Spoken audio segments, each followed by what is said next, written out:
Dave Popkin, WBGO Studios. My guest is a 27-year-old blues phenom from Louisiana.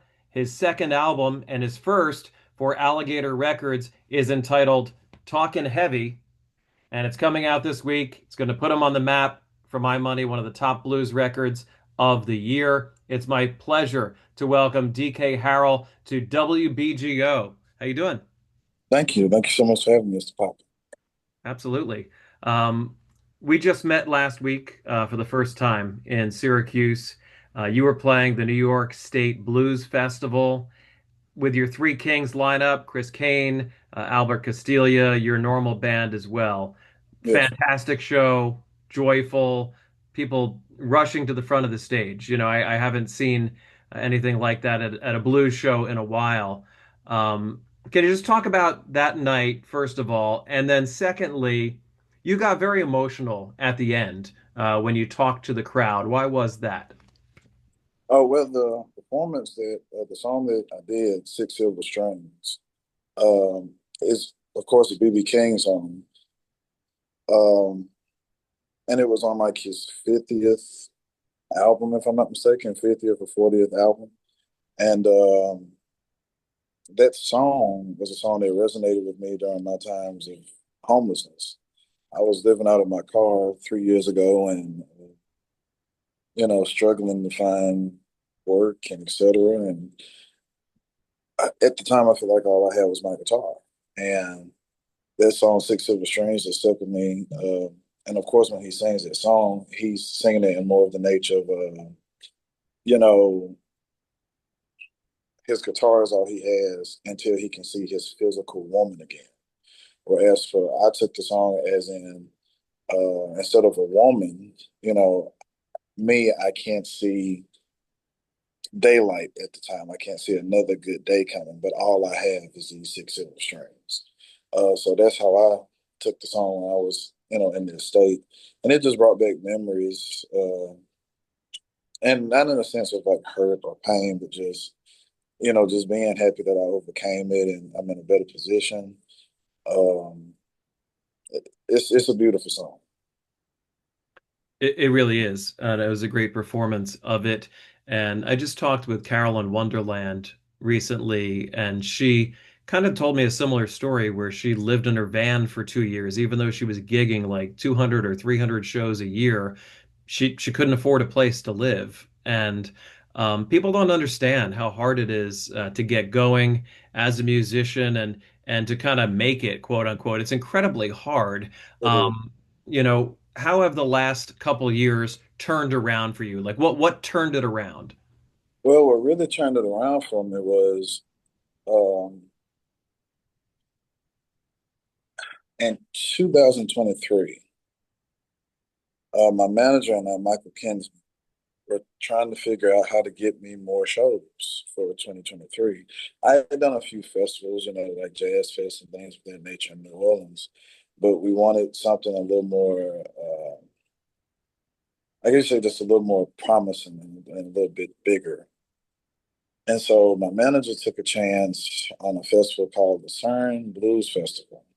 And he reached out to them and showed them, a little bit of footage and stuff that we had of myself performing. And they agreed. And that was November of 2023. And next thing you know, we were probably home for about a week. And the agency that we were with called us and said, and these were their words, what the hell did you guys do in Europe? And we were, you know, kind of shocked.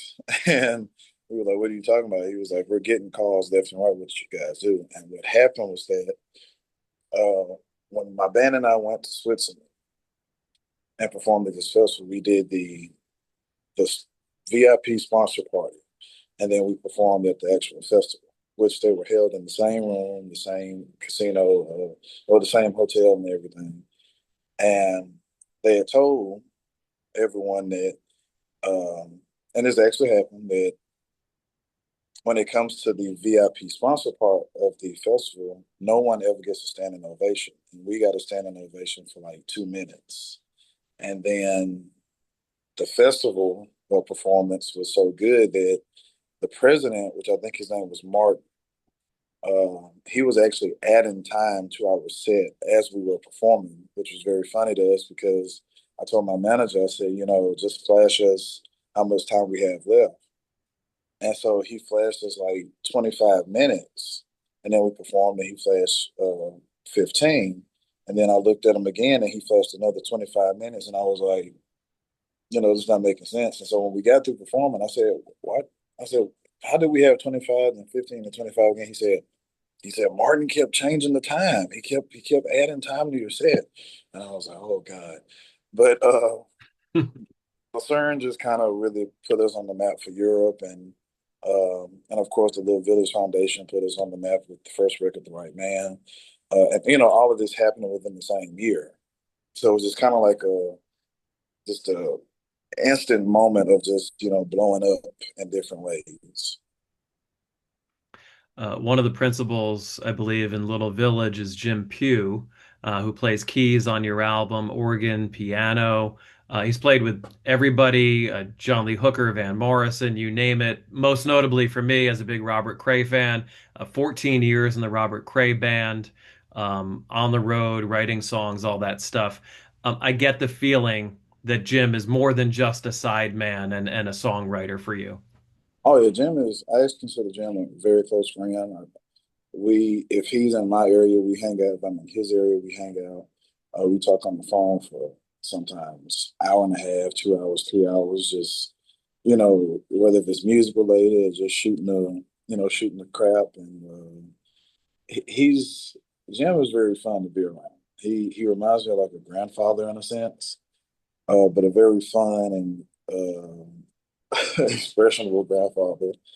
And he's just a beautiful soul. And with the new record, and he told me that he had wrote a song for me. That meant a lot. That he had just taken time out to write this very short and sweet song that I think, defines me in a very short and sweet way because it is true that, I'm a big guy who makes people laugh. And some people do think I'm mean. Some people do think I'm, a little different. But then when they get to know me, they see me as the teddy bear that I am. So I think Jim has known me a little bit. Let's see, Jim has known me maybe a little over 2 years, maybe right at three. Uh, a little over 3 years, yeah, because we met January of 23. So yeah, a little over 3 years, 2 years, and he's just a beautiful soul. That song is called Good Man. We recommend folks check that out on your new album, Talkin' Heavy. And it's appropriate of what I know of you. You're a good egg. Um, let's talk about another guy that was instrumental, literally and figuratively, in this record. Kid Anderson, one of the hottest blues producers in the world. You get to work with him. He not only produced it, but he recorded it, mixed it, wrote some of the songs with you, played some on it. What was that experience like working with Kid? Well, when it comes to the recording process, this is my second time working with Kid, and we've known each other now a little over 2 years. And uh, when we first met, Kid had already welcomed me with open arms. He had already known about me, and he had been looking forward to meeting me. I had not heard of him, sadly, but I still didn't see him any different because I had not, been familiar with his work beforehand. But we accepted each other very strongly, and he's always still been very kind, and he's like a father figure um, in the business because he never wants the artist to be misled. He never wants the artist to be messed over. He believes in fairness and equal creativity. And I'm not ashamed to be one of those artists who, when they label me as a singer songwriter, the songwriter part is that I can write songs, just I write very simple songs. And Kid is the one who helps me take these set of lyrics because I'm a lyricist. I'm more of a poet than I am just like a songwriter. But Kid helps me with um, the technical basis or the technical tools that need to be utilized to make a song. So because I don't play chords, so I can't. tell musicians to play, oh, we'll play the flat seven and then go to the dominant two and the third, and I can't do that. So that's where Kid comes in, and he goes, well, how about this? And he'll play something on piano or play something on his guitar, and I'll go, yeah. And I do pick ideas from different artists. Um, for example, when we did get these blues, I had all the lyrics written down. And I knew that with the song, I wanted it to be a minor blues, so it can have more of a somberish kind of feel to it. Uh, and then I also knew that I wanted to use the changes that I got from Sting on a song that wasn't really a number one hit for them, but it was featured in a film. It's called "It's Possibly Me." And at the 2 minute mark of their song, they have these very beautiful changes. I said, I want something like that in this song. Kids sat with it for like 10 minutes and came back, sat at the piano and laid it out. Um, so we just work together very well when it comes to I'm DK, here are the lyrics, or I'm DK, this is what I feel we could do with this song. And Kid goes, okay, I understand where you're coming from.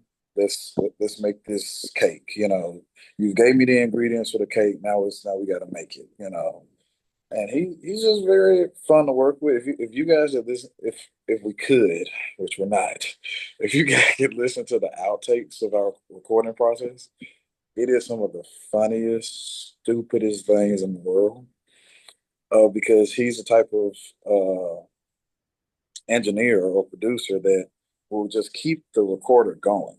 So even if you on take 15 and you guys take a break and discuss the songs, whatever, he gets every joke, he gets every idea, he gets every bad word, he gets all the golden stuff that I wish we could like just put on a record and be like BK's mistakes and just let people laugh at it because it's really it is a lot of funny stuff. It's just really fun.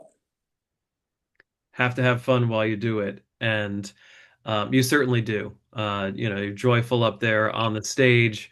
Um, when they make the BB King movie, there's only one candidate for the lead, you. I mean, Oh, with between the way that you play, the way that you sing, the way that you look, just your whole manner and stage presence, and I mean that in the highest compliment. How deep does your fandom and research and love of BB go? it goes very deep. It goes so deep to where my first gig was at the BB King Symposium, which is held once a year. I want to say it's the first Thursday in September, every September. Um, or the BB King Museum and like is Mississippi Valley University. Get together and they celebrate blues music as well as the legacy of B.B. King, and they always have different topics. But to make a long story short, Robert Terrell, who's one of the directors of the museum, who gave me my first gig, started to call me consistently to be part of projects dealing with B.B. King and the museum, such as the symposiums. When they did the B.B. King Museum expansion show in 2021, which was like fresh right after the pandemic. And we had Tedeschi Trucks there. We had Gary Clark Jr., Mr. Sip, Selma Birchwood, Tom Worth, Keith Robinson, Canefish, Kenny Neal, Ray Neal. We had just all these wonderful guitarists and musicians. And I got the opportunity to share the stage with them. And then, of course, in 2022, I went to Brazil for the first time, South America for the first time, and I think out of the country for the first time. Um, to represent the BB King Museum at the Mississippi Delta Blues Festival in Caxias do Sul, Brazil. And then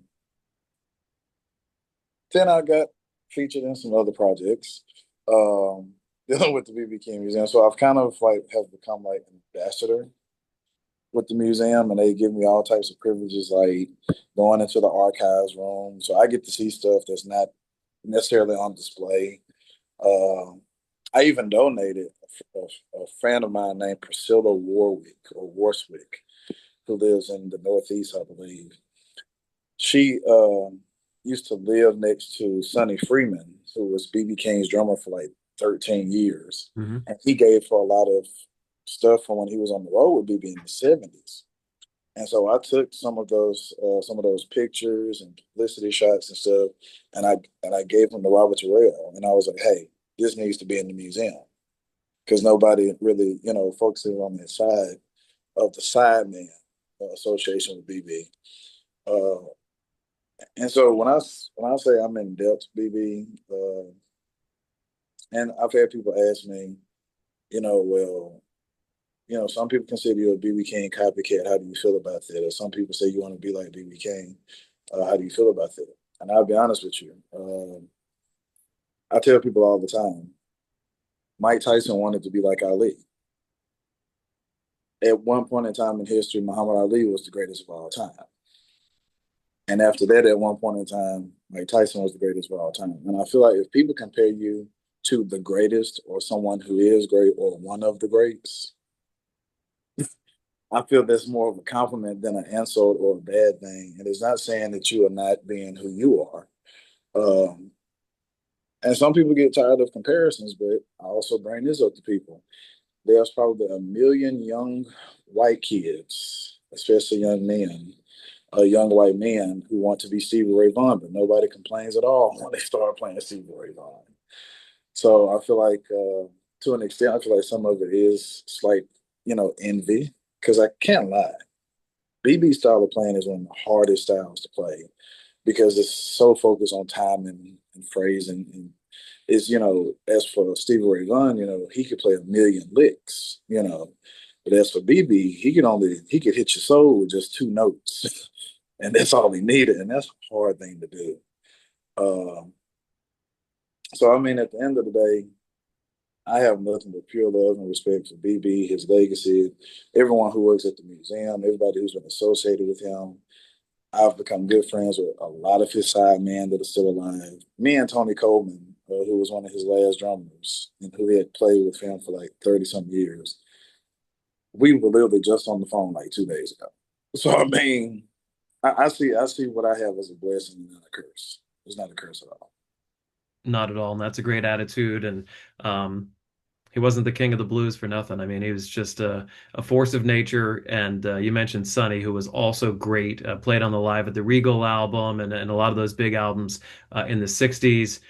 Just a classic blues drummer. You mentioned going to Brazil, representing the museum. BB, I think, traveled over 90 countries or something like that. Is that a goal, like to take the blues around the world and be an ambassador? You know, I kind of hit a milestone or a big pivotal moment because I did a festival recently called the Dark Seasons Festival in Svalbard, which is literally like 78 degrees north, and they're considered somewhat part of Norway and part of the North Pole. And I think it's been around for 20, 23 years, something of that nature. And I asked the head of the festival, I said, "Did you guys ever have BB King?" And he said, "No." So I thought to myself, even though BB did over 90 countries, he never made it to the North Pole. I made it to the North Pole. So I feel like sometimes to an extent that BB is utilizing me on a spiritual basis to do things that maybe uh, he wished he could have accomplished while he was here, or he didn't get a chance to accomplish while he was here.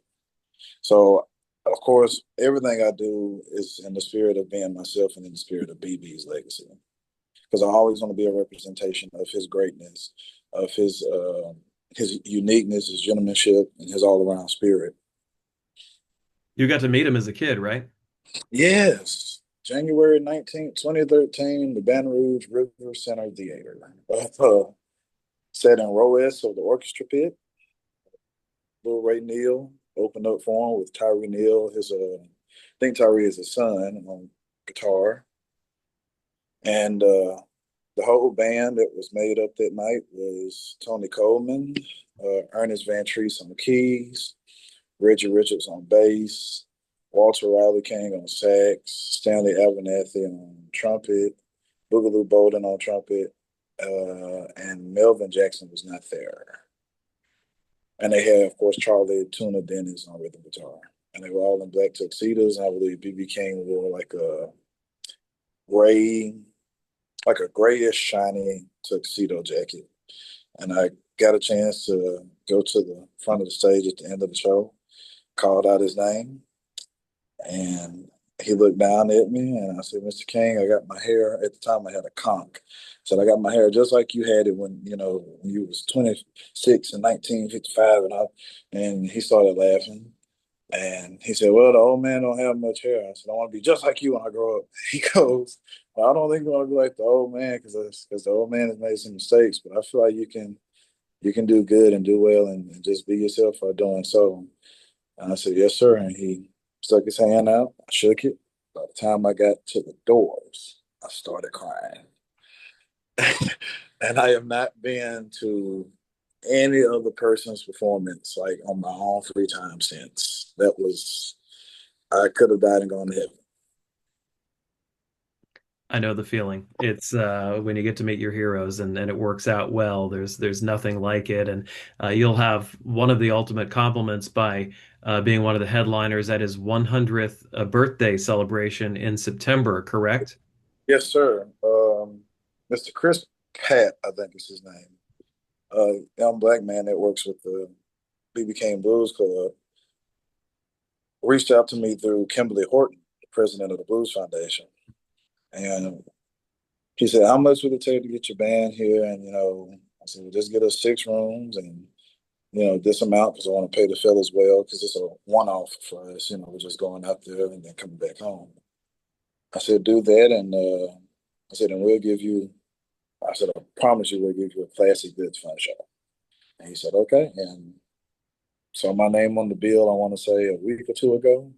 And of course, my godfather, he's not my real godfather, but he's my godfather in the blues, Bobby Rush, of course, headlining as well. And, I just want to do good. That's all I want to say. I want to do good. You'll do great. And Bobby's a real character, obviously. We've had him Oh, on here. Tremendous guy, and also a tremendous ambassador for the blues in his 90s now, if I'm not mistaken. yes.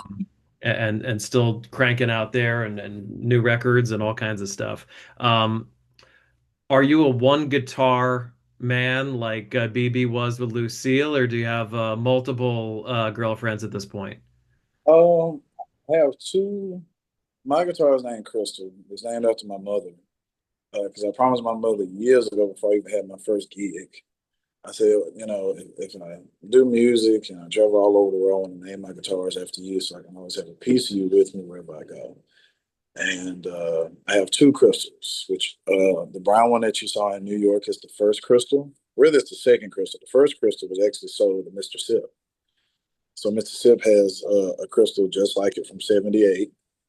Excuse me. And then the '76 walnut that I have, which is what you saw in New York. And then I have a 19, I think it's a '66 or '68 355. That's cherry red. That one got damaged on my birthday on the way to Norway, but it's been repaired. I'm just going to be more cautious about taking her certain places. But so, in a sense, I have several, but they all have the same name. So, uh, but maybe that may change one day. I don't know. You may see me pull out a guitar and be like, "Oh, this is Deja," or "This is Naomi." You never know. Before I let you go, what is the one thing about you that you would want jazz and blues fans to know about DK?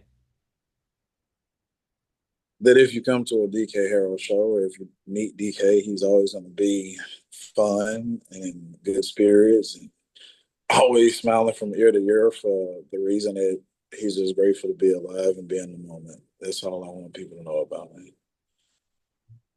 That's the way to be. All right. August 18th, DK Harrell and his band will be at Iridium in New York. That show is sure to sell out. Terrific album, Talking Heavy, that is already getting great reviews and comes out this week. I highly recommend it. DK, really great talking with you. I wish you all the luck out there on the road as you crisscross the universe. You're going to Europe and all across the U.S. and I wish you all the best. Thank you, Mr. Popkin. All right, that's DK Harrell joining us here on WBGO.